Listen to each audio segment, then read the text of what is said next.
वैसे हम बोल सकते हैं कि ये एफआईआईज वाले अपने स्टॉक मार्केट में आजकल विलन के जैसे काम कर रहे हैं।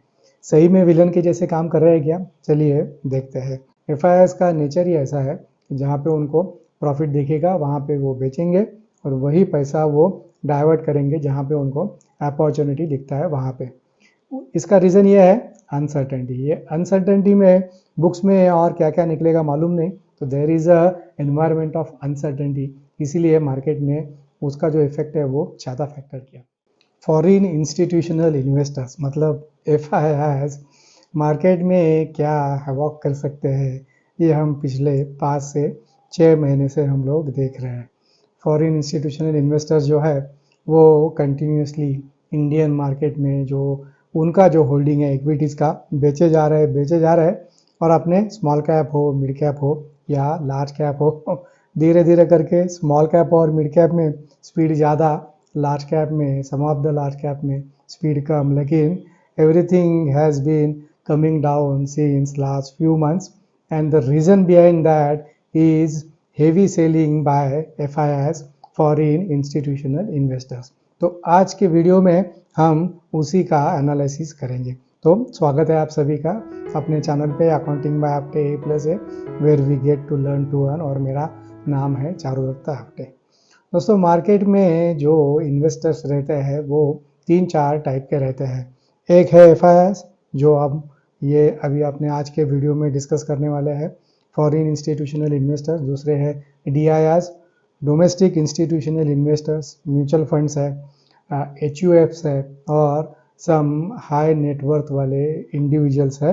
And not only that, most important aspect of our market is also the retail participation। मतलब जो हम लोग हैं जो इन्वेस्टमेंट करते हैं we fall in the retail category।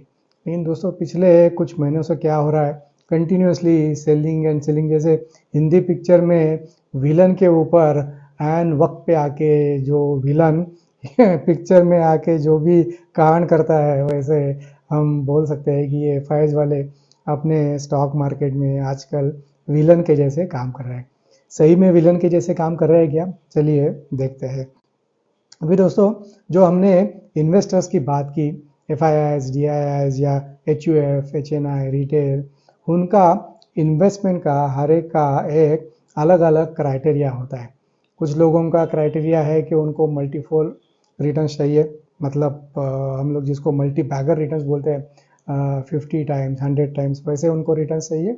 या कुछ लोगों को ऐसा होता है कि उनको they are satisfied with some marginal returns. तो एफआईआईज, डीआईआईज, म्यूचुअल फंड, ये सबका अलग अलग होराइजन होता है। और मेरी जितनी समझ है, मुझे जितना समझ में आता है, अपने जो इंडिया के डोमेस्टिक इंस्टीट्यूशनल इन्वेस्टर्स हो या म्यूचुअल फंड वाले हो, इनका दोस्तों जो होराइजन है वो लॉन्ग टर्म के लिए है। मतलब आज लिया या ये साल लिया और अगले साल बेच दिया, ऐसा नॉर्मली वो नहीं करते हैं। लेकिन ये फॉरेन इंस्टीट्यूशनल इन्वेस्टर्स जो है दोस्तों, उनका इंटेंशन या उनका जो मोटिव है शेयर मार्केट में आना, वो सिर्फ और सिर्फ पैसे कमाने का है। फिर वो पैसा उनको 6 महीने में मिले, 1 साल में मिले या 2 साल में मिले, उनका मोटिव है पैसा कमाना।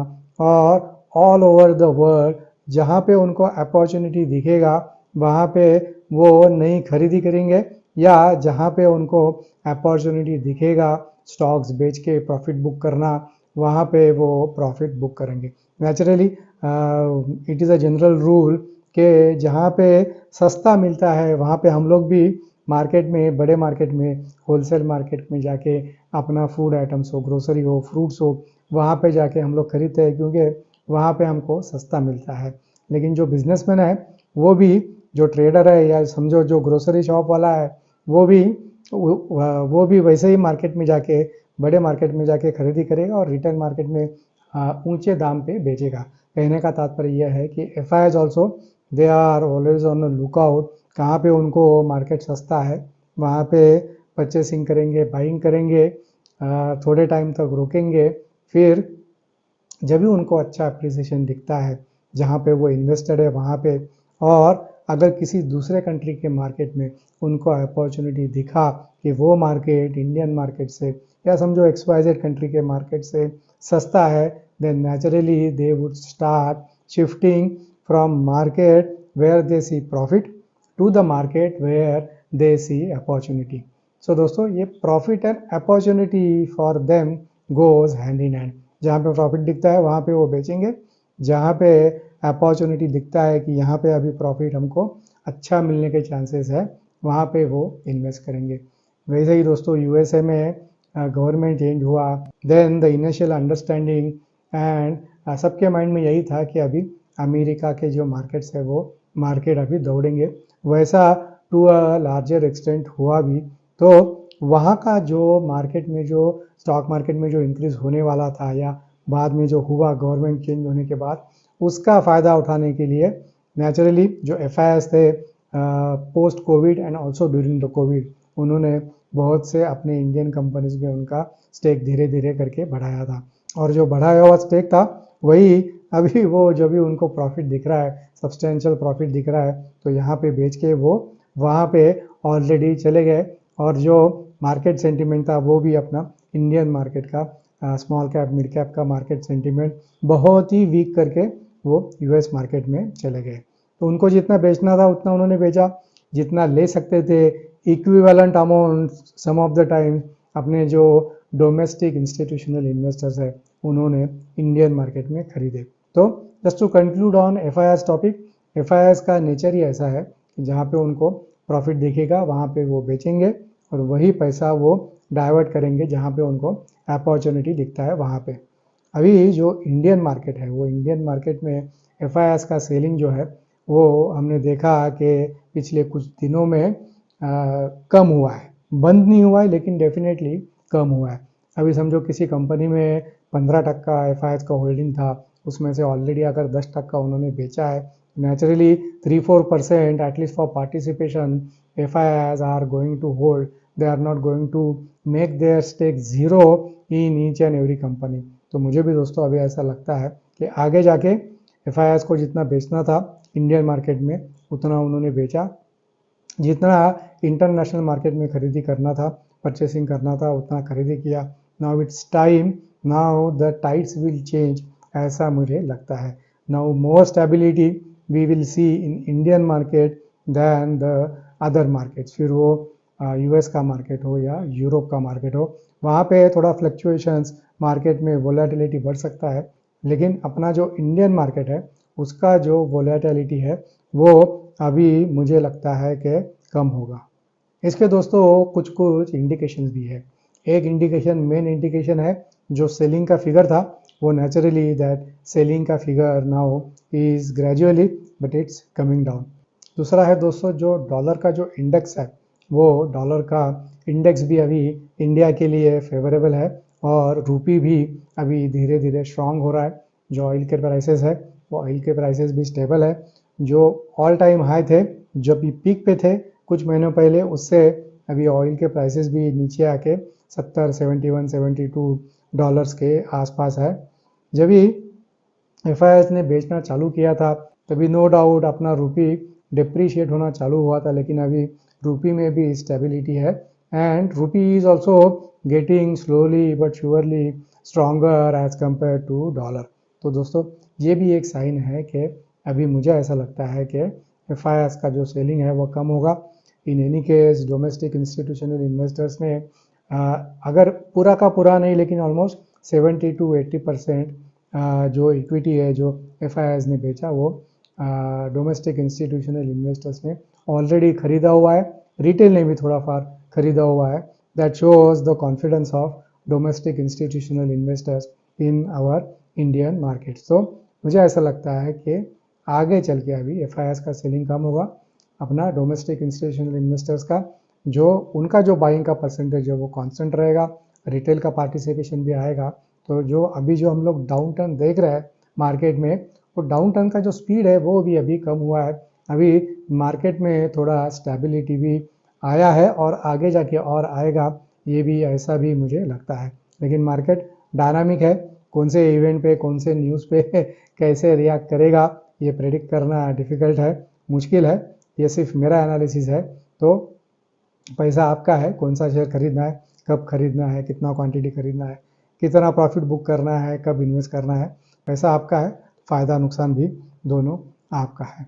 तो एफआईएस का सेलिंग नो डाउट अभी थोड़ा कम हुआ है और उसका मेजॉरिटी चंक डीआईएस ने खरीदा हुआ है। तो मुझे अभी ऐसा लगता है कि Indian markets are less volatile than US market. और एक चीज़ दोस्तों है कि मार्केट में दो फैक्टर हमेशा काम करते हैं, एक है रिस्क एंड अपॉर्चुनिटी और उसके सामने दूसरा है अनसर्टेनिटी।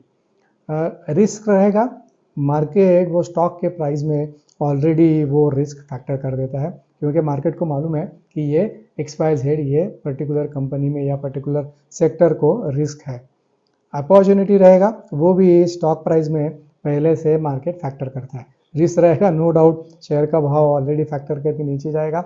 इंडसइंड बैंक के एग्जांपल में हमने देखा 2000 करोड़ के आसपास, 2500 करोड़ सिर्फ एक क्वार्टर का प्रॉफिट है, लेकिन उनका अगर मार्केट कैप देखेंगे या जो स्टॉक में जो रिडक्शन आया ऑलमोस्ट 30-40% से उनका मार्केट कैपिटलाइजेशन वाइप हो गया, 18,000-20,000 करोड़ के ऊपर उनका मार्केट कैप चला गया, only for approximately 2000 worth of crore. इसका रीज़न ये है अनसर्टेनिटी। ये अनसर्टेनिटी में बुक्स में और क्या क्या निकलेगा मालूम नहीं, तो there is a environment of uncertainty, इसीलिए मार्केट ने उसका जो इफेक्ट है वो ज़्यादा फैक्टर किया।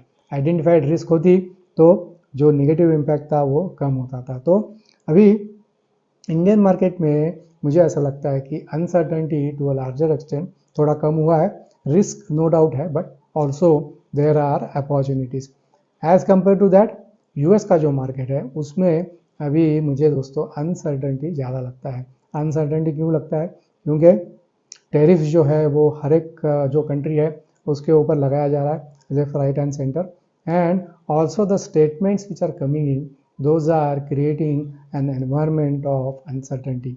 तो मुझे ऐसा लगता है कि आगे चल के जो वोलेटिलिटी है मार्केट का वो अपना इंडिया का जो मार्केट है उसमें कम रहेगा, इसीलिए आगे चल के इंडिया का मार्केट में अपॉर्चुनिटीज़ ज़्यादा होंगे as compare to the US market. Apart from दोस्तों टेरिफ जो यूएस अभी सब कंट्रीज़ के ऊपर लगा रहा है, अपना इंडिया को उसका ये टेरिफ्स के वजह से ज़्यादा नुकसान या उसका जो इल इफेक्ट है वो अपने कंट्री के ऊपर नहीं आएगा। उसका एक सिंपल रीज़न है, जो ट्रेड डेफिसिट है वो ट्रेड डेफिसिट दोस्तों अपना इंडिया और यूएस का जो ट्रेड डेफिसिट है वो सबसे कम है।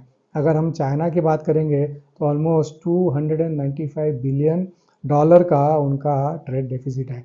मतलब चाइना से वो उतना ज़्यादा इंपोर्ट कर रहे हैं than export to China. Mexico की अगर बात करेंगे तो ऑलमोस्ट 172 बिलियन डॉलर है, वियतनाम 124 है, आयरलैंड 87 बिलियन डॉलर्स है, as compare to that India is only 46 billion. ये जो डेल्टा है दोस्तों, ये डेल्टा इंडिया के लिए ज़्यादा नहीं है, और जो इंडिया से जो अमेरिका इंपोर्ट करता है वो मेजरली उनका जो नेसेसिटीज़ है, mainly pharma which is a necessity item. तो इसीलिए मुझे ऐसा लगता है कि आगे चल के ये टेरिफ्स का भी जो out of total countries no doubt effect तो होगा, पूरे वर्ल्ड पे उसका इफेक्ट होगा, एक्सपोर्ट के ऊपर वो कंट्रीज़ के इफेक्ट होगा, क्योंकि उनका एक्सपोर्ट जहाँ पे वो एक्सपोर्ट कर रहे हैं वो कंट्री के लोगों के लिए उनका जो आइटम्स है, जो गुड्स है वो महंगे होंगे। तो नेचुरली अगर कोई 10 आइटम खरीद रहा है, डिस्क्रिशनरी आइटम है, 10 के बजाय महंगा हो गया तो 8 ही आइटम खरीदेगा, तो नेचुरली उनके एक्सपोर्ट के ऊपर असर पड़ेगा। लेकिन 295 बिलियन के ऊपर असर पड़ना एंड 47 बिलियन के ऊपर असर पड़ना, जो डेल्टा है ट्रेड डेफिसिट का, उसमें बहुत बड़ा अंतर है। तो इसलिए मुझे ऐसा लगता है कि जो टैरिफ वॉर है उसका इंडियन मार्केट के ऊपर जितना इफेक्ट आना था वो आ चुका, आगे चल के ज़्यादा इफेक्ट नहीं आएगा।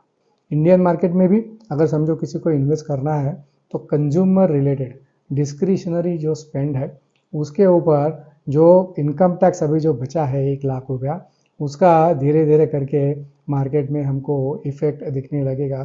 तो जो FMCGs है या जो कंज्यूमर सर्विसेज या जो कंज्यूमर ड्यूरेबल्स जो आइटम्स है, अभी समर चालू हो रहा है, ऑलरेडी चालू हो गया, तो एयर कंडीशनिंग से जुड़े हुए या फूड एंड ब्रिवरेज से जुड़े हुए, अभी हॉलीडे सीजन भी आएगा, समर वेकेशन फूड का, तो जो टूरिज़्म से जुड़े हुए शेयर है जो आपको पसंद है वो शेयर में आप अपॉर्चुनिटीज़ ढूंढ सकते हैं।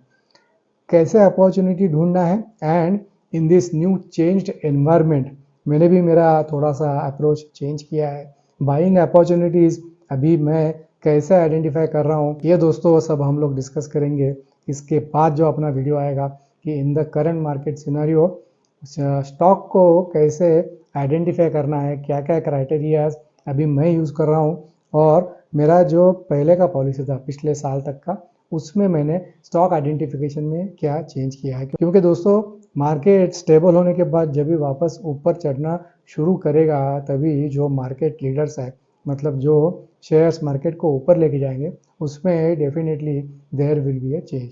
जो 1000 रुपये का शेयर जो 400 रुपये पे आया है, वो 400 रुपये से वापस 1000 जाएगा नहीं जाएगा कहना डिफ़िकल्ट है, लेकिन जो 500 रुपये का शेयर 400 रुपये पे आया है वो डेफिनेटली दोस्तों 500 रुपया क्रॉस करके ऊपर चला जाएगा। तो ये अपना आज का वीडियो था एफआईएस के ऊपर कि एफआईएस का नेचर ही ऐसा है कि जहाँ पे उनको प्रॉफिट दिखेगा वहाँ पे वो बेचेंगे, जहाँ पे उनको अपॉर्चुनिटी दिखेगा वहाँ पे वो इन्वेस्ट करेंगे। मतलब एक कंट्री में प्रॉफिट बुक करेंगे, दूसरे कंट्री में अपॉर्चुनिटी के लिए जाएंगे, वो कंट्री में जब भी उनको प्रॉफिट दिखेगा वहाँ का बेच के वापस ये कंट्री में आएंगे। मतलब इंडिया में शुरू में 2-3 साल पहले तक अपॉर्चुनिटी था, खरीदा, दूसरे कंट्री में अपॉर्चुनिटी दिखा, इंडिया में बेचा, इंडिया में बेचे, शेयर के प्राइसेस नीचे आए, पैसा लेके दूसरे कंट्री में चले गए। अभी हो सकता है दूसरे कंट्री में बेच के वापस अपने कंट्री में आए। तो ये था अपना आज का वीडियो ऑन एफआईएस। मैं आशा करता हूँ वीडियो आपको पसंद आया रहेगा। So thank you very much for your time and see you in next video. Next video में हम बात करेंगे कि ये जो अभी न्यू नॉर्मल जो हुआ है उसमें हाउ टू आइडेंटिफाई ऐसा शेयर के जो आगे चल के अच्छा अपने को रिटर्न्स दे सकता है। Thank you very much, see you in next video.